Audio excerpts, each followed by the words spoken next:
आज की वीडियो में हम बात करने वाले हैं हरियाणा सर्किल के पीएससी के 2024 के क्वेश्चन पेपर की। इस वीडियो में हम इसके डिपार्टमेंट और जीके वाले क्वेश्चंस को कवर करेंगे। इसके मैथ और रीजनिंग वाले पोर्शन के लिए आपको डिस्क्रिप्शन में लिंक मिल जाएगा, वहां से आप कवर कर सकते हैं। अगर आपको इन क्वेश्चन पेपर्स की बुक्स चाहिए तो बुक्स भी मिल जाएंगी। इसके अलावा एमटीएस पोस्टमैन या पीए की तैयारी करने के लिए थ्योरी वाली बुक्स चाहिए तो वो भी मिल जाएंगी, और प्रैक्टिस करने के लिए अगर कोई बुक चाहिए तो क्वेश्चन बुक आप ले सकते हैं। इसमें क्लोज वाइज आपको हर टॉपिक के इंपॉर्टेंट क्वेश्चन मिल जाएंगे। इसके अलावा क्लासेस में भी आप हमारे साथ जुड़ सकते हैं। इसके लिए आप हमें 8627096166 के ऊपर मैसेज कर सकते हैं। बुक्स लेने के लिए भी सेम नंबर के ऊपर मैसेज कर सकते हैं। इसके अलावा डिस्क्रिप्शन में साइट का लिंक भी मिल जाएगा, वहां से भी आप डायरेक्टली बुक्स को ऑर्डर कर सकते हैं। तो चलिए वीडियो शुरू करते हैं। फर्स्ट क्वेश्चन है, a parcel which does not exceed except value payable parcel and those addressed to post restaurant will be issued for delivery only once। कितने किलोग्राम तक का पार्सल वितरण के लिए केवल एक ही बार जारी किया जाएगा? वैल्यू पेएबल पार्सल और पोस्ट रेस्टेंट के रूप में संबोधित पार्सल को छोड़कर। करेक्ट आंसर सी आ जाएगा, कोई भी पार्सल जिसका वजन 10 किलोग्राम तक है। 10 किलोग्राम से ज़्यादा अगर किसी पार्सल का वजन नहीं है, उसको डिलीवरी के लिए सिर्फ एक बार जारी किया जाता है। Parcel up to 10 kilogram will be issued for delivery only once, and if cannot delivered through any cause on its first presentation by postman, bring back to post office and not be issued again for delivery। कोई भी parcel जिसका वजन 10 kilogram तक है, जब पहली बार वो वितरण के लिए जारी किया जाएगा, अगर पहली बार वितरण के लिए जारी किए जाने के बाद डाकिया किसी वजह से उसका वितरण ना कर पाए, उस पार्सल को पोस्ट ऑफिस में वापस लाया जाएगा और वितरण के लिए दोबारा से जारी नहीं किया जाएगा। तो ये बात हो जाएगी कि कोई भी पार्सल अगर 10 किलोग्राम से नीचे है, पार्सल अबव 10 किलोग्राम, लेकिन अगर पार्सल का वजन 10 किलोग्राम से ज़्यादा है, will not be issued for delivery and will be delivered only at the post office window, तो उसे वितरण के लिए जारी ही नहीं किया जाएगा, उसका वितरण केवल पोस्ट ऑफिस विंडो पर यानी कि डाक घर में किया जाएगा। तो कोई भी पार्सल जिसका वजन 10 किलोग्राम तक है, उसको वितरण के लिए सिर्फ एक बार जारी किया जाएगा। पहली बार जारी किए जाने के बाद अगर वो वितरित नहीं हो पाता है, दूसरी बार उसको वितरण के लिए जारी नहीं किया जाएगा, उसका वितरण फिर डाक घर में किया जाएगा। और अगर कोई पार्सल 10 किलोग्राम से ऊपर का है तो उसको वितरण के लिए एक भी बार जारी नहीं किया जाएगा, उसका वितरण डाक घर में ही किया जाएगा। But will be the rent for post box and post bag when taken together for 3 calendar months or part thereof। 3 calendar माह या उसके भाग के लिए पोस्ट बॉक्स और पोस्ट बैग का किराया कितना होगा? कोई भी व्यक्ति यदि पोस्ट बॉक्स या पोस्ट बैग को किराए पर लेता है, कितने समय के लिए? 3 महीनों के लिए या 3 महीनों के हिस्से के लिए लेता है, तो उसको कितना किराया देना पड़ेगा? बी ऑप्शन करेक्ट आ जाएगी। बहुत ध्यान से रखना है, जैसे यहाँ पे दोनों का किराया पूछा है तो 80 रुपीज़ आ जाएगा, अगर एक का पूछा होता तो 50 रुपये आना था। तो पोस्ट बॉक्स या पोस्ट बैग फैसिलिटी के लिए क्या क्या किराया लिया जाता है? अगर आप दोनों को एक साथ, यहाँ पे एक साथ अगर फाइनेंशियल ईयर के लिए किराए पर लेते हैं 250 रुपये, दोनों को अलग अलग, यानी कि या तो आप पोस्ट बॉक्स किराए पर लेते हैं या पोस्ट बैग किराए पर लेते हैं, एक फाइनेंशियल ईयर के लिए, एक वित्तीय वर्ष के लिए, तो इसका किराया कितना होगा? 150 रुपये। अगर 3 कैलेंडर मंथ्स के लिए आप इसको किराए पर लेते हैं, पोस्ट बॉक्स या पोस्ट बैग को, तो 50 रुपये। अगर दोनों को एक साथ 3 महीनों के लिए उसके हिस्से के लिए किराए पर लेते हैं तो 80 रुपीज़ आपसे लिए जाएंगे। फिर उसके बाद अगर आप पोस्ट बॉक्स या पोस्ट बैग को 6 महीनों के लिए किराए पर लेते हैं तो 100 रुपया लगेगा। दोनों को एक साथ किराए पर लेते हैं 6 महीनों के लिए 160 रुपये आपसे लिए जाएंगे। 9 महीनों के लिए अगर पोस्ट बॉक्स या पोस्ट बैग को किराए पर लेते हैं तो 150 रुपये, सेम आपके एक वर्ष की तरह। और अगर दोनों को एक साथ 9 महीनों के लिए किराए पर लेते हैं 240 रुपये आपसे लिए जाएंगे। But is the penalty for breach of conditions in respect of a postal article reposted after having been opened or reposted at any place other than the place at which it was delivered? एक डाक वस्तु जिसे खोले जाने के बाद दोबारा से पोस्ट किया जाता है या ऐसी जगह से पोस्ट किया जाता है जहां पे उसका वितरण नहीं हुआ था। तो कोई भी ऐसी डाक वस्तु जिसे खोले जाने के बाद आप दोबारा से पोस्ट करते हैं या ऐसे डाक घर से पोस्ट करते हैं जहां पर उसका वितरण नहीं हुआ था, तो इसके लिए आपको क्या जुर्माना देना होगा? ए ऑप्शन करेक्ट आ जाएगी। इस तरह का article will be treated as a postal article posted for the first time. तो इसको पहली बार पोस्ट किए गए आर्टिकल की तरह ट्रीट किया जाएगा और उसी के अनुसार इसके ऊपर आपसे चार्जेस लिए जाएंगे। ए ऑप्शन करेक्ट आ जाएगी। तो कोई भी डाक वस्तु होती है, अगर आपने उसको एक बार खोल दिया, खोलने के बाद उसको अगर दोबारा से आप पोस्ट करते हैं तो पहली बार पोस्ट किए हुए आर्टिकल की तरह उसको ट्रीट किया जाएगा। या फिर जिस डाक घर से उसका वितरण हुआ था उसके अलावा किसी अन्य डाक घर से आप उसको पोस्ट करते हैं, तब भी उसको पहली बार पोस्ट किए हुए आर्टिकल की तरह ही ट्रीट किया जाएगा। Sikkim state is a part of which postal circle? Sikkim राज्य किस डाक सर्किल का हिस्सा है? ए ऑप्शन करेक्ट आ जाएगी। सिक्किम जो है वेस्ट बंगाल में आता है। वेस्ट बंगाल का कैसे आपने याद रखना है? WAS, वेस्ट बंगाल, अंडमान निकोबार और सिक्किम इसमें शामिल है। What is the full form of MDG in MDG post office? MDG की फुल फॉर्म क्या हो जाएगी? करेक्ट आंसर आपके पास ही आ जाएगा मुख्य डाकघर। और ये किसका प्रकार होता है? सब ऑफिस का प्रकार होता है। सब ऑफिस के अलग अलग प्रकार होते हैं, जैसा थ्योरी में हम कर चुके हैं। इसका एक प्रकार होता है MDG, जिसका मतलब होता है मुख्य डाकघर। Every letter has to be stamped with the date stamp of at least how many post offices? प्रत्येक पत्र पर कम से कम कितने डाक घरों की तारीख मोहर लगी होनी चाहिए? बी ऑप्शन करेक्ट आ जाएगी। कम से कम 2 डाक घरों की तारीख मोहर लगी होनी चाहिए। Every letter, packet और parcel has to be stamped with the date stamps of at least 2 post offices, and these 2 post offices are booking post office and destination post office। बहुत ही इंपॉर्टेंट है, जब एक डाक वस्तु आपके द्वारा पोस्ट की जाती है, वितरण तक उसके ऊपर कम से कम 2 डाक घरों की तारीख मोहर अवश्य लगी होनी चाहिए। और ये 2 डाक घर कौन से होंगे? पहला डाक घर जहां से आर्टिकल आपने बुक किया है, दूसरा डेस्टिनेशन पोस्ट ऑफिस यानी कि जहां से उस आर्टिकल का वितरण किया जाएगा। तो कम से कम इन 2 डाक घरों की डेट स्टैंप, दिनांक मोहर हर लेटर, पैकेट और पार्सल के ऊपर लगी होनी चाहिए। The jurisdiction of Northeast Postal Circle covers the following number of states। उत्तर पूर्वी पोस्टल सर्किल का अधिकार क्षेत्र कितने राज्यों को कवर करता है? तो उत्तर पूर्वी पोस्टल सर्किल में 6 राज्य शामिल हैं। बी ऑप्शन करेक्ट आ जाएगी। कौन कौन से 6 राज्य शामिल हैं? मणिपुर, मेघालय, मिजोरम, अरुणाचल प्रदेश, त्रिपुरा और नागालैंड। बी ऑप्शन करेक्ट आ जाएगी। Blind literature are not exempted from the following. अंध साहित्य को निम्नलिखित से छूट नहीं है। तो अंध साहित्य पैकेट जब भेजे जाते हैं उसमें कौन कौन से चार्जेस में आपको छूट नहीं दी जाती है? बी ऑप्शन करेक्ट आ जाएगी। इसके ऊपर आपको एयरमेल चार्जेस का भुगतान करना होता है। एयरमेल चार्जेस आपको इसमें छूट नहीं दी जाती है। Blind literature packets are exempted from the payment of postage and registration fees. जब भी कोई अंध साहित्य भेजा जाता है उसके ऊपर ना तो आपसे पोस्टेज चार्जेस लिए जाएंगे, ना आपसे रजिस्ट्रेशन फीस ली जाएगी, ना आपसे एक्नॉलेजमेंट के चार्जेस लिए जाएंगे और ना ही रिसिप्ट की अटेस्टेड कॉपी के लिए आपको कोई फीस देनी होगी। लेकिन जो ब्लाइंड लिटरेचर पैकेट हैं, अगर आप उनको एयरमेल के माध्यम से भेजना चाहते हैं तो एयरमेल चार्जेस का भुगतान करना होगा। Mails for navy personnel on board INS ships should be addressed to.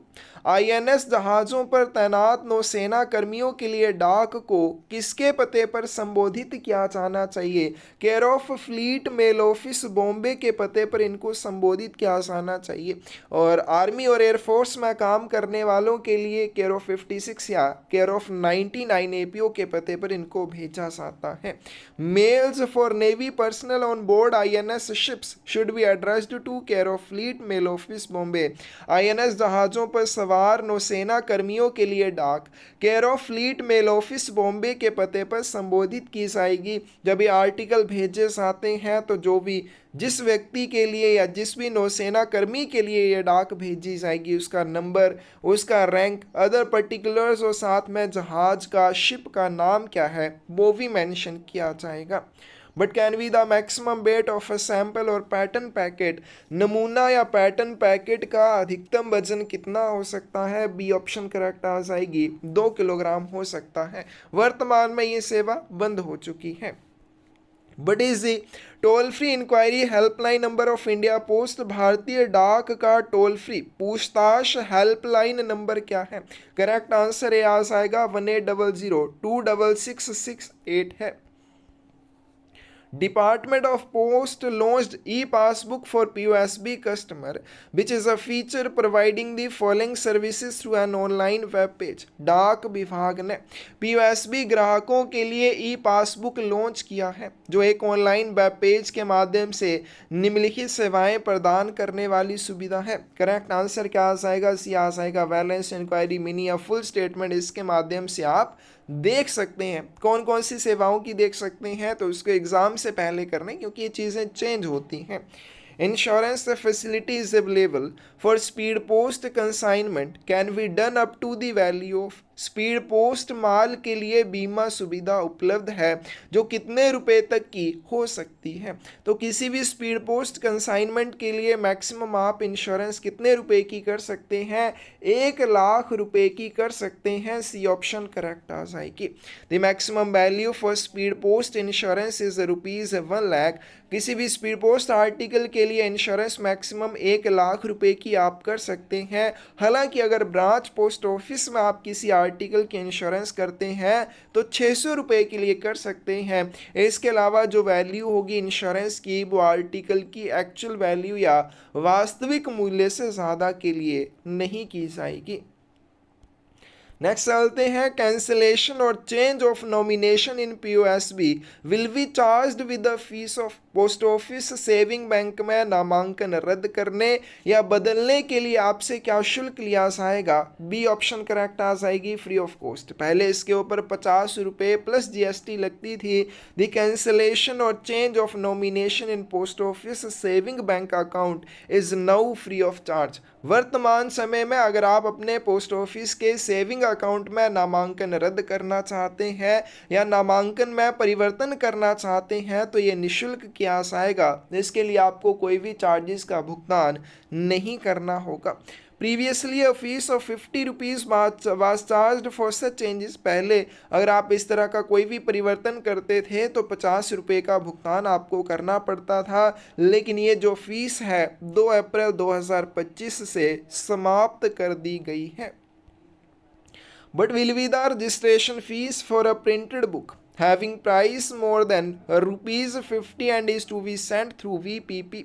अगर आप 50 रुपये से अधिक मूल्य वाली मुद्रित पुस्तक भेजते हैं और इसे आप वैल्यू पेबल पोस्ट के माध्यम से भेजते हैं तो पंजीकरण शुल्क आपसे क्या लिया जाएगा? 17 रुपीज़ ही लगेंगे। अब इसमें कंसेशन भी मिलता है, आपकी कंसेशनल रजिस्ट्रेशन फीस भी होती है, लेकिन वो कब मिलती है? Concessional registration fees for VPP containing printed books. अब मान लीजिए वैल्यू पेबल पोस्ट के माध्यम से अगर आप प्रिंटेड बुक्स भेजते हैं तो इसमें आपको रजिस्ट्रेशन फीस में छूट मिलती है, तो इसमें आपसे रजिस्ट्रेशन फीस सिर्फ ₹2.50 ली जाएगी। लेकिन कब ली जाएगी? इफ़ द प्रिंटेड और stamped value where of does not exceed 50 rupees की जो बुक का मुद्रांकित मूल्य है 50 रुपये से अधिक नहीं होना चाहिए। तो 50 रुपये से अधिक न होने वाले मुद्रांकित मूल्य की कोई भी आप पुस्तक वैल्यू पेबल पोस्ट के माध्यम से भेजते हैं तो उसके ऊपर रजिस्ट्रेशन फीस आपसे कैसी ली जाएगी, कंसेशनल ली जाएगी, उसमें आपको कंसेशन दिया जाएगा, छूट दी जाएगी। फिर वो 17 रुपीज़ नहीं लगेगी, सिर्फ 2 रुपये 50 पैसे लगेगी। What is the maximum balance limit for senior citizen savings scheme account? वरिष्ठ नागरिक बचत योजना खाते के लिए अधिकतम शेष राशि सीमा क्या है? तो इसका करेक्ट आंसर भी आ जाएगा 30 लाख रुपए है। For senior citizen saving scheme account the minimum deposit shall be ₹1000। Senior citizen saving scheme account में आप न्यूनतम 1000 रुपये जमा कर सकते हैं। इससे ज़्यादा करना चाहते हैं 1000 रुपये के मल्टीपल में, यानी कि 2000, 3000 इस तरह से कर सकते हैं। और मैक्सिमम एक व्यक्ति के द्वारा खोले गए सभी सीनियर सिटीजन सेविंग स्कीम्स में मैक्सिमम डिपॉजिट 30 लाख रुपए का किया जा सकता है। When डाक पे UPI app was launched by IPPB, India post payment bank द्वारा डाक पे यूपीआई ऐप कब लॉन्च किया गया था? करेक्ट आंसर डी आ जाएगा 15/12/2020 को। डाक पे UPI app was launched by IPPB on December 15, 2020। डाक पे यूपीआई ऐप को इंडिया पोस्ट पेमेंट बैंक के द्वारा 15 दिसंबर 2020 को लॉन्च किया गया था। This digital payment app is a part of IPPV and Department of Post efforts to provide digital financial inclusion across the India. Next question है, what is the toll free number for grievances of India Post ATM और debit card और mobile और internet और SMS banking? India post ATM debit card, mobile, internet, SMS banking की शिकायतों के लिए toll free number क्या है? डी ऑप्शन करेक्ट आ जाएगी 1800-425-2440। बोनस रेट फॉर ग्राम सुरक्षा पॉलिसीज, तो इंटरेस्ट रेट और बोनस रेट आपने ज़रूर अच्छे से याद करने हैं एग्ज़ाम से पहले। अभी इनको याद करने का कोई फ़ायदा नहीं है क्योंकि एग्ज़ाम से पहले एक बार अभी चेंज होने हैं, तो एग्ज़ाम से पहले इनकी तरफ एक बार ज़रूर ध्यान देना है। The maximum age limit for issuing a non medical RPLI policy, गैर मेडिकल RPLI पॉलिसी जारी करने के लिए अधिकतम आयु सीमा क्या है? करेक्ट आंसर सी आ जाएगा 35 ईयर्स। तो ये PLI policy up to 2 lakh of sum assured will be non medical irrespective of age limit. Postal life insurance की बात करें तो किसी भी एज लिमिट तक 2 लाख रुपए की पॉलिसी नॉन मेडिकल पॉलिसी हो सकती है, यानी कि आपकी एज कुछ भी हो, अगर आप PLI पॉलिसी लेते हैं और वो पॉलिसी 2 लाख रुपए से ज़्यादा की नहीं है तो वो पॉलिसी नॉन मेडिकल हो सकती है, मेडिकल की कोई आवश्यकता नहीं होगी। Further, PLI medical examination is not required for a policy up to 5 lakh rupees in PLI for age of proposer not exceeding 40 years। अब PLI पॉलिसी आप करवाना चाहते हैं 5 लाख रुपए तक और आपकी आयु 40 वर्ष से ज़्यादा नहीं है तो ये भी मेडिकल नॉन मेडिकल पॉलिसी हो सकती है, यानी कि यहाँ पर भी आपको मेडिकल एग्जामिनेशन करवाने की ज़रूरत नहीं होगी। वहीं पे अगर हम RPLI rural postal life insurance की बात करें तो 35 ईयर्स की एज तक आप नॉन मेडिकल पॉलिसी ले सकते हैं 1 लाख रुपए तक। सी ऑप्शन करेक्ट आ जाएगी। Metal tokens are used by which category of officials, धातु टोकन का उपयोग किस श्रेणी के अधिकारियों द्वारा किया जाता है? ए ऑप्शन करेक्ट आ जाएगी, सिलेक्टेड RMS ऑफिशियल्स के द्वारा इनका यूज किया जाता है। Metal tokens are used by railway mail service officials, railway mail service के ऑफिशियल्स या अधिकारियों द्वारा मेटल टोकन्स का यूज़ किया जाता है सुपरवाइजिंग ऑफिसर्स को छोड़कर। जो RMS के पर्यवेक्षण अधिकारी होते हैं उनके अलावा बाकी RMS ऑफिशियल्स के द्वारा मेटल टोकन्स का यूज़ किया जाता है जिन्हें अपनी ड्यूटी के दौरान किसी व्हीकल या कंपार्टमेंट में यात्रा करनी होती है जो पोस्ट ऑफिस के लिए आरक्षित हो, या फिर जिन्हें रेलवे स्टेशन प्लेटफॉर्म पर डाक के आदान प्रदान के लिए प्रवेश करना होता है तो उनको ये धातु टोकन दिए जाते हैं ताकि वो उस जगह पर उस वैन में या उस कंपार्टमेंट में अपने रहने का अधिकार बता सकें कि मुझे यहाँ पे रहने का अधिकार है, इसके लिए उन्हें मेटल टोकन दिए जाते हैं। with which country exchange of parcel is regulated by means of special bilateral arrangements। किस देश के साथ पार्सल का आदान प्रदान विशेष द्विपक्षीय व्यवस्था के माध्यम से विनियमित किया जाता है। तो इसका करेक्ट आंसर क्या आ जाएगा, सी आ जाएगा, पाकिस्तान के साथ। अब international parcel post service mostly देशों के साथ, अधिकांश देशों के साथ कैसे शासित की जाती है, universal postal union parcel post agreement के आधार पर शासित की जाती है। अधिकांश देशों के साथ पार्सल का आदान प्रदान कैसे होता है, universal postal union parcel post agreement के आधार पर होता है। कुछ ऐसे देश हैं जिनके साथ पार्सल का आदान प्रदान बायलैटरल एग्रीमेंट्स या अरेंजमेंट्स के माध्यम से होता है। वो देश कौन से हैं, बांग्लादेश, भूटान, कनाडा, नेपाल, यूएसए और साउथ अफ्रीका है। इसके अलावा ये तो क्या है, ये यहाँ पे स्पेशल बात नहीं किया, स्पेशल नहीं लिखा है, सिर्फ बायलैटरल एग्रीमेंट और अरेंजमेंट। और फिर एक ऐसा भी देश है जिसके साथ पार्सल का आदान प्रदान स्पेशल बायलैटरल एग्रीमेंट्स के माध्यम से किया जाता है, और वो देश कौन सा है, पाकिस्तान है। A parcel insured for a value higher than the value of contents as declared in custom declaration or other export documents accompanying it सीमा शुल्क घोषणा या पार्सल साथ संलग्न अन्य निर्यात दस्तावेजों में घोषित सामग्री के मूल्य से अधिक मूल्य के लिए बीमाकृत यदि क्या जाता है तो क्या होगा, बी ऑप्शन करेक्ट आ जाएगी। Will not be accepted for dispatch, तो इस तरह के पार्सल को प्रेषण के लिए एक्सेप्ट नहीं किया जाएगा। अ parcel tendered for insurance by foreign parcel post, एक पार्सल जिसे आप फॉरेन पार्सल पोस्ट के माध्यम से इंश्योर्ड करके या बीमित करके भेजना चाहते हैं। Which does not fulfil the prescribed conditions as to pre payment, packing, sealing, addressing, weight and size, लेकिन वो जो निर्धारित शर्तें हैं उनका पालन नहीं करता है, जैसे कि इसकी प्री पेमेंट के बारे में, पैकिंग, सीलिंग, एड्रेसिंग, वेट या साइज या अन्य जो भी फॉर्मेलिटीज़ होती हैं, अगर उन फॉर्मेलिटीज़ को, उन कंडीशंस को ये फुलफिल करते हुए नहीं पाया जाता है, या इसमें कुछ भी ऐसा है जिसका ट्रांसमिशन डाक के माध्यम से प्रोहिबिट है या निषिद्ध है, तो इसको डाक घर द्वारा प्रेषित करने के लिए एक्सेप्ट नहीं किया जाएगा, स्वीकार नहीं किया जाएगा। फिर जो क्वेश्चन मैम से पूछा गया है, a parcel insured for a value higher than the value of contents, एक पार्सल है जिसकी आपने इंश्योरेंस तो की है, लेकिन उस पार्सल के अंदर भेजी जाने वाली सामग्री के मूल्य से ज़्यादा के लिए किया है, कि पार्सल में आप सामान तो सिर्फ 50 रुपये का भेज रहे हैं, लेकिन आपने उसकी इंश्योरेंस कर दी है 60 रुपये की, तो इस तरह के पार्सल को भी प्रेषण के लिए स्वीकार नहीं किया जाएगा। कम के लिए हो सकती है इंश्योरेंस, 40 रुपये के लिए तो हो सकती है, लेकिन सामग्री के वास्तविक मूल्य से ज़्यादा की इंश्योरेंस नहीं करवानी है।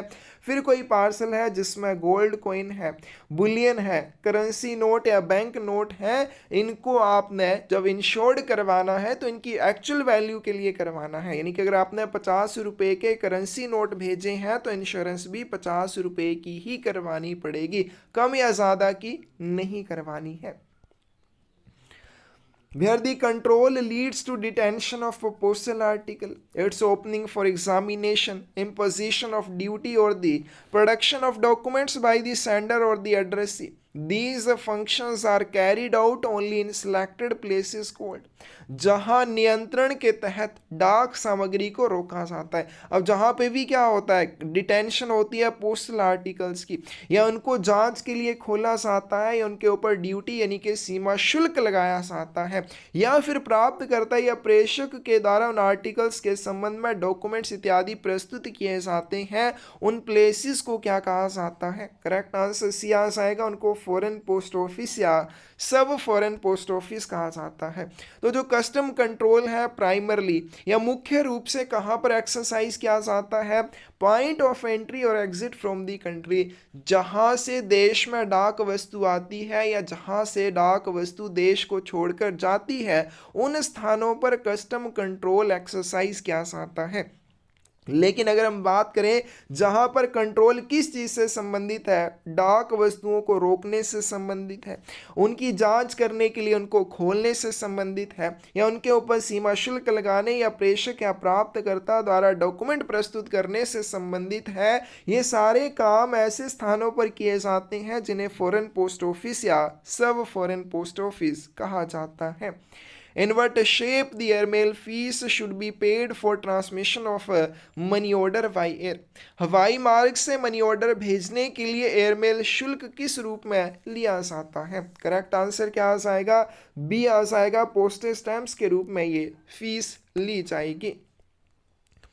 What is the disposal of the foreign parcels in case of parcel treated as abandoned at office of delivery at foreign country? अगर फॉरेन कंट्री में किसी पार्सल को abandoned मान लिया जाए, त्यागा हुआ मान लिया जाए, तो उस पार्सल का निपटान कैसे किया जाएगा? अब ये त्यागा हुआ मान लेना ये क्या होता है? जब भी कोई पार्सल भेजा जाता है तो उसके साथ आपको ये लिख के भेजना होता है, निर्देश देना होता है कि अगर ये पार्सल किसी वजह से वितरित ना हो पाए तो इस पार्सल का निपटान कैसे करना है। क्या किसी इसकी रिडायरेक्शन करनी है, क्या हवाई मार्ग से इसकी रिडायरेक्शन करनी है, क्या ये वापस करना है, क्या इसको अबंडन्ड मानना है, त्यागा हुआ मानना है। तो थ्योरी में ये सारी चीज़ें आती हैं।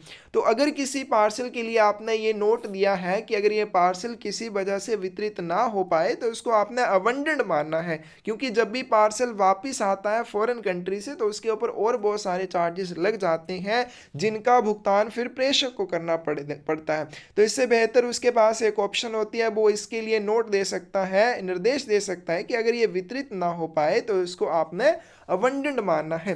तो जब भी किसी पार्सल को त्यागा हुआ माना जाएगा तो या तो उसको ऑक्शन के माध्यम से, नीलामी के माध्यम से बेचा जाएगा या नष्ट कर दिया जाएगा। सी ऑप्शन करेक्ट आ जाएगी। नेक्स्ट आते हैं, the application for bulk bag facility for dispatch to foreign countries should be made to. विदेश में प्रेषण हेतु बल्क बैग सुविधा के लिए आवेदन किसके पास किया जाएगा? करेक्ट आंसर सी आ जाएगा, हेड ऑफ सर्कल के पास किया जाएगा। System of bulk bag is available for dispatch और receipt of special bags of printed papers to और फ्रॉम एड्रेसेस और सेंडर्स इन फॉरेन कंट्रीज। विदेशों में प्राप्तकर्ता या प्रेषकों को मुद्रित कागजों के विशेष बैग भेजने या प्राप्त करने के लिए बल्क बैग की प्रणाली उपलब्ध है। यानी कि फॉरेन कंट्री में रहने वाले या फॉरेन कंट्री में कोई प्राप्तकर्ता या प्रेषक है, उसके द्वारा अगर प्रिंटेड पेपर्स के स्पेशल बैग भेजे जाने हैं या प्राप्त किए जाने हैं तो उनके लिए बल्क बैग की सुविधा उपलब्ध है। अगर कोई भी व्यक्ति बल्क बैग फैसिलिटी का लाभ लेना चाहता है, एप्लीकेशन किसके पास दी जाएगी? Application for bulk bag facility should be made to head of circle through post office where it is proposed to post such bags. तो इस तरह के बल्क बैग फैसिलिटी के लिए आवेदन आपको उस डाक घर के माध्यम से हेड ऑफ सर्कल को देना है जिस डाक घर के माध्यम से आप इस तरह के थैलों को पोस्ट करना चाहते हैं। साथ में आपने एवरेज अमाउंट पर posting frequency of such postings per month के हिसाब से बताना होता है। उसके आधार पर हेड ऑफ सर्कल के द्वारा सिक्योरिटी अमाउंट निर्धारित किया जाता है कि कितना सिक्योरिटी अमाउंट डिपॉजिट करना होगा। सी ऑप्शन करेक्ट आ जाएगी। But are the mandatory forms to be filled by the sender of a foreign parcel at the time of booking in India? Bharat में बुकिंग के समय विदेशी पार्सल भेजने वाले को कौन से अनिवार्य फॉर्म भरने होते हैं? करेक्ट आंसर क्या आ जाएगा? सी आ जाएगा। उसे पीपी फॉर्म में डिक्लेरेशन और कस्टम डिक्लेरेशन फॉर्म भरने होते हैं। सी ऑप्शन करेक्ट आ जाएगी। All parcels for places abroad are liable to be open for examination in country of destination. जितने भी पार्सल आप फॉरेन कंट्रीज के लिए भेजते हैं उनको कंट्री ऑफ डेस्टिनेशन में जांच के उद्देश्य से खोला जाना होता है। And the contents are subject to customs and other legal requirements of the country of destination. और उसके अंदर की जो सामग्री है उसके ऊपर हो सकता है सीमा शुल्क लगेगा या जो भी उस देश की कानूनी रिक्वायरमेंट्स होती हैं, कानूनी आवश्यकताएं होती हैं, उसके अंडरगो यानी कि उस पार्सल को उन सारी चीज़ों से गुजरना पड़ता है। इसलिए जो भी फॉरेन पार्सल आप भेजते हैं, इनके फॉरेन कंट्री के लिए जो भी पार्सल आप भेजते हैं उसके साथ आपको कस्टम डिक्लेरेशन ज़रूर लगा देनी होती है। कस्टम डिक्लेरेशन का निर्धारित प्रपत्र लगा देना होता है ताकि ये जो चीज़ें एग्जामिनेशन वाली वो आसान हो सके। इसके अलावा फॉरेन पार्सल के साथ पीपी फॉर्म भी होना चाहिए ट्रिप्लिकेट में, लेकिन अगर किसी पार्सल के अंदर का सामान 50 रुपये से कम का है तो उसके लिए सिंपल डिक्लेरेशन भी सफिशेंट होती है। Controller of foreign mails is located in, विदेशी मेल नियंत्रक कहाँ पर स्थित है?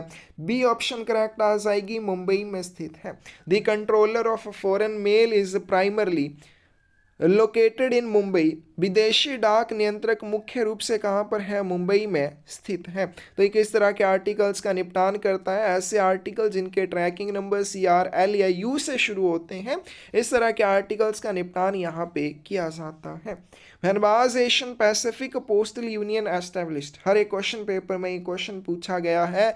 एशियन पैसिफिक पोस्टल यूनियन की स्थापना कब हुई? आपने ये भी ध्यान रखना, एक रिस्ट्रिक्टेड यूनियन है। रिस्ट्रिक्टेड यूनियन पहले भी एक वीडियो में बताया था क्या होते हैं। दो या दो से ज़्यादा देश आपस में मिलकर एक यूनियन बना सकते हैं ताकि लोगों को बेहतर पोस्टल सेवाएं दी जा सकें। तो इसी तरह से एशियन पैसिफिक पोस्टल यूनियन भी एक रिस्ट्रिक्टेड यूनियन है। जैसे यूनिवर्सल पोस्टल यूनियन है तो उसमें विश्व के लगभग सभी देश शामिल हैं, वो रिस्ट्रिक्टेड यूनियन नहीं है। रिस्ट्रिक्टेड यूनियन क्या हो जाएगी? दो या थोड़े बहुत देश आपस में मिलकर एक यूनियन बना लेते हैं ताकि वो लोगों को और बेहतर डाक सेवाएं प्रदान कर सकें। तो उसी तरह से एशियन पैसिफिक पोस्टल यूनियन है, इसमें सिर्फ 32 ही देश शामिल हैं। तो इसकी जो स्थापना है वो 1961 में हुई। लेकिन अगर आपसे ऐसे क्वेश्चन पूछा जाए कि इसकी शुरुआत कब हुई, तो 1 अप्रैल 1962 में इसकी शुरुआत हुई। अब जब इसकी शुरुआत हुई उस समय भारत इसमें नहीं जुड़ा था। भारत बाद में 1973 में इसमें जुड़ा, और इसका जब शुरुआत हुई तो हेडक्वार्टर मनीला फिलीपींस में था। वर्ष 2002 में इसका जो हेडक्वार्टर है वो बैंकॉक थाईलैंड में चला गया। तो इस तरह से इसकी करेक्ट ऑप्शन क्या आ जाएगी? ए आ जाएगी। Correspondence originally posted in India and returned will be treated on delivery as follow. मुख्य रूप से भारत में भेजे गए और वापस लौटाए गए पत्राचार को डिलीवरी पर कैसे मानना चाहेगा? तो इसका करेक्ट आंसर सी आ जाएगा। अगर इसको आपने जब भेजा था पहले एड्रेस के लिए फुली प्रीपेड भेजा था, यानी कि पूरे डाक शुल्क का भुगतान किया था, तो इसको क्या किया जाएगा? फ्री ऑफ चार्ज डिलीवर किया जाएगा, इसका वितरण निःशुल्क किया जाएगा। लेकिन जब आपने इसको पोस्ट किया था अनपेड या इनसफिशिएंटली पेड किया था पहले एड्रेस के लिए, तो जब ये वापस आएगा तो इसके ऊपर आपको चार्जेस का भुगतान करना होगा। अब कैसे करना होगा? मान लीजिए एक पार्सल है, अब पार्सल जो अब भारत से पोस्ट किया किसी फॉरेन कंट्री के लिए, जब भारत से आपने उसको फॉरेन कंट्री के लिए पोस्ट किया तो कैसे इसका वितरण होगा? Undeliverable mail is normally returned by surface. तो फॉरेन कंट्री से वो डाक वस्तु भारत के लिए नॉर्मली कैसे वापस आएगी? सरफेस रूट या सतह डाक के माध्यम से आएगी, जब तक कि प्रेषक उसकी वापसी के लिए एयर चार्जेस कवर करने के लिए पैसे जमा नहीं करता है या वो इस तरह का आवेदन नहीं करता है। अब जब और जो भी कॉरेस्पॉन्डेंस या पत्राचार भारत में पोस्ट किया गया था फॉरेन कंट्री से, वो अवितरित के रूप में वापस लौटता है, इनके वहाँ पे उसका वितरण नहीं हो पाया, और जब वो भारत के लिए वापस आता है तो कैसे? If originally prepaid to its first address, यानी कि जब भारत से आपने उसको फॉरेन कंट्री के लिए भेजा तो आपने उसके पूरे पोस्टेज चार्जेस का भुगतान किया था, पूरी तरह से उसको प्रीपेड करके भेजा था। तो जब वो वापस आएगा बिना वितरण के तो प्रेषक को बिना किसी शुल्क के दे दिया जाएगा। लेकिन आपने उसको अनपेड या इनसफिशिएंटली पेड के रूप में भारत से फॉरेन कंट्री के लिए भेजा था, जब ये वापस आएगा तो इसके ऊपर आपको चार्जेस देने होंगे। कैसे? It will be charged if it had come direct from first destination place to its new destination in India, कि वो फॉरेन कंट्री से क्या फॉरेन कंट्री से इनके उसका जो पहला डेस्टिनेशन है, फर्स्ट डेस्टिनेशन क्या था? क्योंकि भारत से आपने उसको भेजा तो ऑफिस ऑफ रीजन भारत में हो गया, ऑफिस ऑफ डेस्टिनेशन हो जाएगा फॉरेन कंट्री में। तो फॉरेन कंट्री से अगर उसको भारत के लिए भेजा जाता, भारत में जहाँ पे भी उसका वितरण होना है वहाँ के लिए उसको भेजा जाता इनसफिशिएंटली पेड या अनपेड के रूप में, तो उसके ऊपर क्या चार्जेस बनने थे? वही चार्जेस फिर सेंडर को इसके वितरण के समय देने होंगे। Postal articles exchanged in the foreign post are broadly divided into. विदेशी डाक द्वारा आदान प्रदान किए जाने वाले डाक लेखों को मोटे तौर पर कितने प्रकार से विभाजित किया गया है? करेक्ट आंसर डी आ जाएगा। लेटर पोस्ट और पार्सल पोस्ट के रूप में इनको विभाजित किया गया है। डी ऑप्शन करेक्ट आ जाएगी। What is the amount approved by Government of India for India Post IT Modernization Project 2022? India post IT आधुनिकीकरण परियोजना 2022 के लिए भारत सरकार द्वारा अनुमोदित राशि क्या है? तो ये भी बहुत इंपॉर्टेंट क्वेश्चन है। Cabinet had approved IT project 2.0 on 19 January 2022। IT project 2.0 को कैबिनेट द्वारा कब अप्रूव किया गया, कब मंजूरी दी गई? 19 जनवरी 2022 को। और कितने परिव्यय के साथ दी गई? 5,785 करोड़ रुपए के परिव्यय के साथ। और ये जो राशि है 8 वर्षों की अवधि में उपयोग की जाएगी। तो ये 8 वर्षों की अवधि क्या है? 2022-23 से लेकर 2029-30 तक ये राशि यूज की जाएगी। Business intelligence is provided for which components of IT modernisation project? Business intelligent IT आधुनिकीकरण परियोजना के किस घटक के लिए प्रदान किया गया है? करेक्ट आंसर क्या आ जाएगा? ए आ जाएगा। कोर सिस्टम इंटीग्रेटर में यूज किया जाता है। ईसीएमएस की फुल फॉर्म की बात करें, क्या हो जाएगा? एंटरप्राइज कंटेंट मैनेजमेंट सिस्टम हो जाएगा। ए ऑप्शन करेक्ट आ जाएगी। फिर उसके बाद है आईपीवीएस की फुल फॉर्म क्या होगी? India post visibility system. बहुत इंपॉर्टेंट, मैंने जैसे बताया भी था। फुल फॉर्म्स आपने ज़रूर याद करनी है, कई बार 4 से 5 भी पूछी जाती हैं, जैसे इस क्वेश्चन पेपर में है। The full form of MPLS in MPLS network technology. MPLS की फुल फॉर्म क्या हो जाएगी? करेक्ट आंसर बी आएगा। Multi protocol level switching. GL codes started with 3 in SAP represents. SAP में 3 से शुरू होने वाला जीएल कोड किस चीज़ को दर्शाता है? तो इसका करेक्ट आंसर क्या आ जाएगा? सी आ जाएगा। ये एक्सपेंसेस वाले हेड को दर्शाता है। तो पिछली वीडियो में भी हमने इस चीज़ के बारे में किया था। आगे चलते हैं।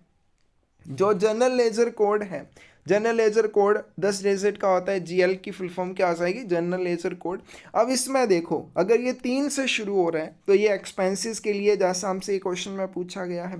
अगर 4 से शुरू होता है तो ये प्रॉफिट के लिए है। 1 से शुरू होता है तो ये रेवेन्यू के लिए, और 8 से शुरू होता है तो एसबी हेड्स के लिए है। तो इसकी करेक्ट ऑप्शन क्या आ जाएगी हमारे पास? 3 से शुरू होता है तो एक्सपेंसेस हेड है। 38 की सी ऑप्शन करेक्ट आ जाएगी। नेक्स्ट चलते हैं। Finacle each counter operator is allotted teller cash ID of how many digits. Finacle में प्रत्येक काउंटर ऑपरेटर को कितने अंकों की टेलर कैश आईडी आवंटित की जाती है? तो करेक्ट आंसर क्या आ जाएगा? सी आ जाएगा। 12 डिजिट की टेलर कैश आईडी दी जाती है। Each counter operator is allocated with teller cash ID, जिसमें 12 डिजिट होते हैं। 8 डिजिट की सोल आईडी और 4 डिजिट का और नंबर होता है। नेक्स्ट आते हैं। What is the maximum balance allowed in IPPV savings account at the end of day? IPPV के बचत खाते में दिन के अंत में अधिकतम कितनी राशि रखी जा सकती है? तो इसका करेक्ट आंसर क्या आ जाएगा? 2 लाख रुपए की अधिकतम राशि रखी जा सकती है। But among the following is the official Twitter account of department of post. डाक विभाग का आधिकारिक ट्विटर अकाउंट कौन सा है? तो इसका करेक्ट आंसर क्या आ जाएगा? बी आ जाएगा। देखिए, कू के लिए क्या है? @India post. फेसबुक के लिए postoffice.in। तो ये क्या है? ये है आपके जो भी अकाउंट है डिपार्टमेंट ऑफ पोस्ट के ऑफिशियल। जैसे ट्विटर की बात करें तो ट्विटर के लिए क्या है? @इंडिया पोस्ट ऑफिस है। तो इसका करेक्ट आंसर क्या आ जाएगा हमारे पास? बी आ जाएगा। India post office. नेक्स्ट आते हैं। The communication from the superintendent calling for explanation of irregularities committed by sorting assistants are sent to record officer for delivery to the persons concerned are kept in book called. छंटाई सहायकों द्वारा जो भी अनियमितताएं की जाती हैं, जो भी गलतियां की जाती हैं, उनके स्पष्टीकरण के लिए अधीक्षक उनको जो पत्र भेजता है, वो पत्र संबंधित व्यक्तियों तक पहुंचाने के लिए किसको भेजे जाते हैं? अभिलेख अधिकारी को। तो कोई भी इरेगुलरिटी होती है किसी सॉर्टिंग असिस्टेंट के द्वारा, तो सुपरिटेंडेंट क्या करता है? इसके बारे में रिकॉर्ड ऑफिसर को लेटर भेजता है, ताकि रिकॉर्ड ऑफिसर उसे संबंधित अधिकारी तक पहुँचा दे। तो इनको डिलीवरी बुक में रखा जाता है, सी ऑप्शन करेक्ट आ जाएगी। नेक्स्ट क्वेश्चन चलते हैं। facilitates the location of any bag that would have passed through the TMO and enables a proper watch on due mails and estimation of the extra mail received।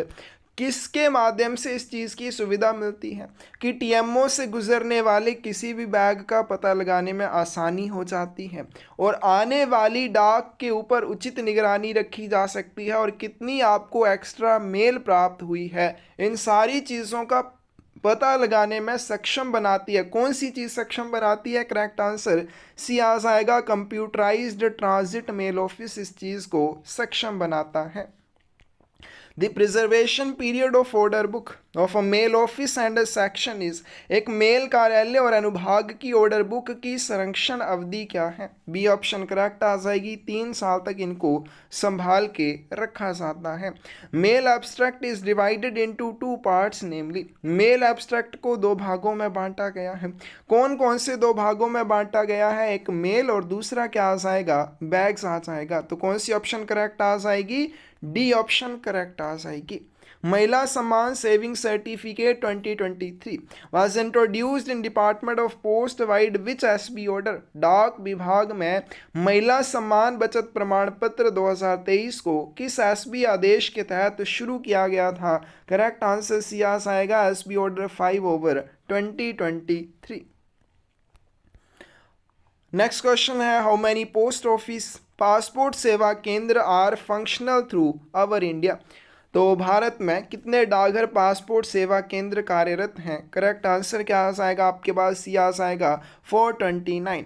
Department of post and ministry of external affair have mutually agreed for leveraging the network of post office passport Seva Kendra in order to provide passport services to citizen on a larger scale and to ensure wider area coverage for the benefits of the citizens. ये किसका आपसी समझौता है? क्या ये जो आपके passport Seva केंद्र है, ये डाक विभाग और मिनिस्ट्री ऑफ एक्सटर्नल अफेयर्स का आपसी समझौता है, यानी कि डाक विभाग और विदेश मंत्रालय का आपसी समझौता है, ताकि लोगों को बड़े पैमाने पर पासपोर्ट की सुविधाएं उपलब्ध करवाई जा सकें उनके आसपास के क्षेत्र में।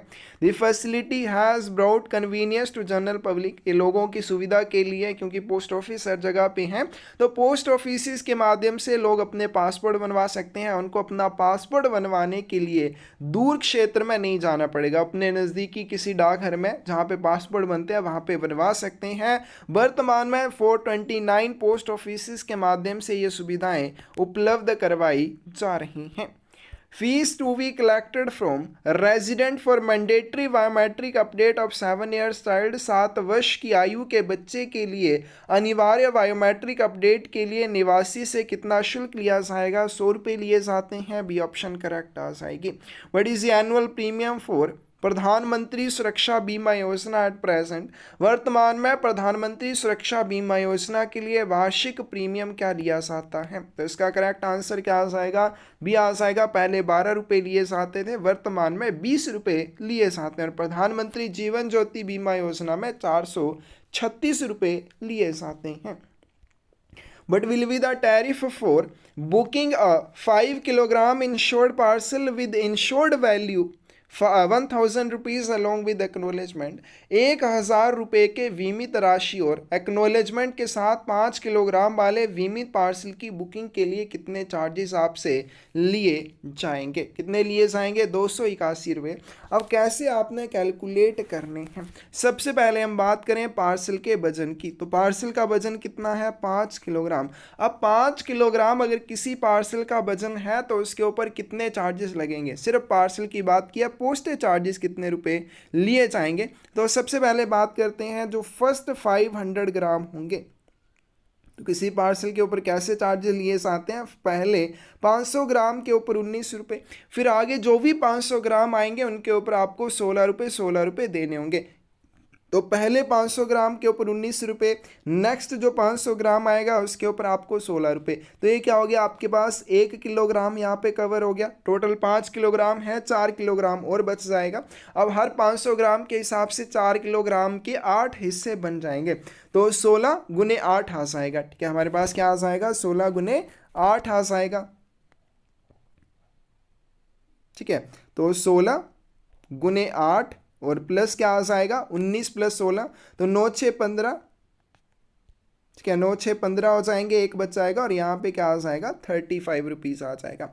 अब इन दोनों को मल्टीप्लाई कर लेते हैं, 8 6 48, 4 आ जाएंगे, 8 एकम 8 और 4 12, 128 प्लस 35 कितना आ जाएगा, 8 5 13, 1 रुपया रह गया, 3 1 4 और 2 6, 163 रुपये। यानी कि इस पार्सल के ऊपर जो पोस्टेज चार्जेस बन जाएंगे वो कितने बन जाएंगे, 163 रुपये बन जाएंगे। आगे चलते हैं। अब इसकी इंश्योरेंस जो है 1000, सॉरी इसकी वैल्यू जो है 1000 रुपये, तो इसकी इंश्योरेंस चार्जेस कितने लगेंगे।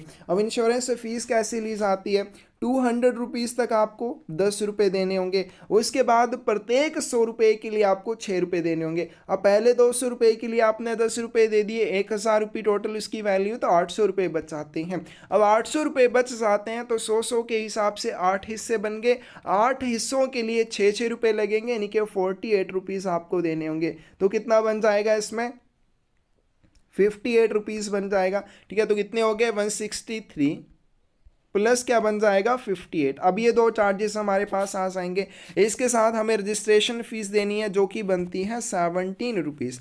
तो ये टोटल चार्जेस हमारे पास बन गए। अब इन तीनों को ऐड कर लेते हैं, 8 3 11, 11 7 18। ठीक है, एक रह गया, 6 1 7, 7 5 12 और 1 13, फिर एक रह गया, एक एक कर दो, 238 रुपये बनेंगे। तो यहाँ पे तो बी ऑप्शन करेक्ट आनी चाहिए, नहीं।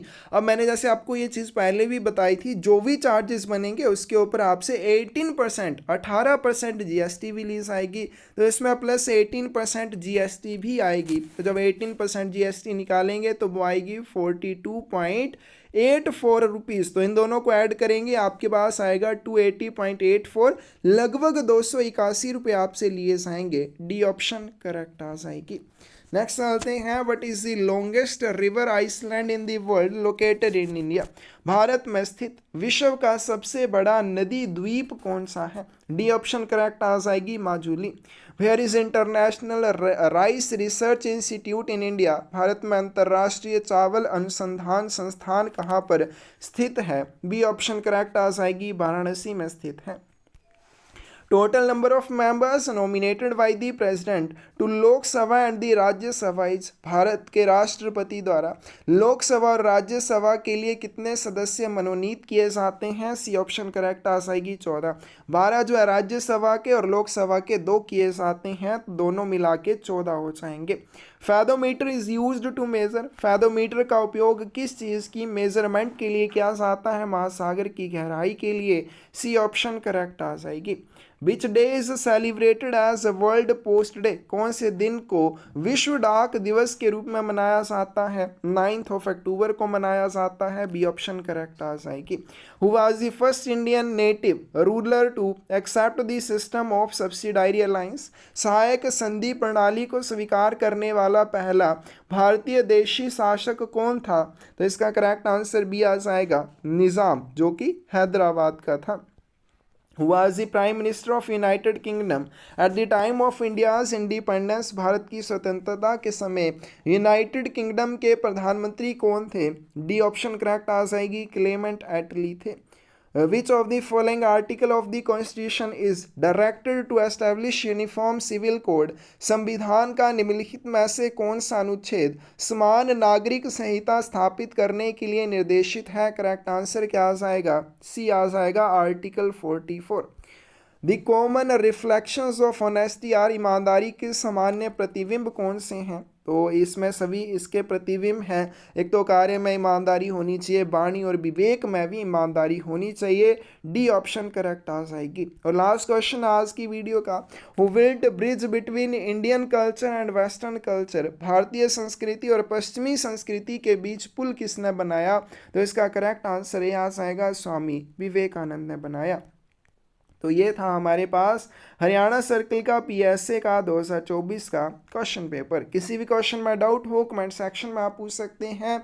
इसके अलावा इन क्वेश्चन पेपर्स की बुक्स चाहिए या थ्योरी वाली बुक्स चाहिए या इंपॉर्टेंट क्वेश्चंस की बुक चाहिए तो सारी बुक्स आपको मिल जाएंगी साइट में, डिस्क्रिप्शन में साइट का लिंक मिल जाएगा, वहाँ से आप ऑर्डर कर सकते हैं। इसके साथ हमने एक छोटी सी शुरुआत की है पर्यावरण को बचाने के लिए ज़्यादा से ज़्यादा पौधे लगाने की। इस जर्नी में ज़रूर आप भी हमारे साथ जुड़े, हमें मोटिवेशन मिलेगी ज़्यादा से ज़्यादा पौधे लगाने की, पर्यावरण को बचाने की। धन्यवाद।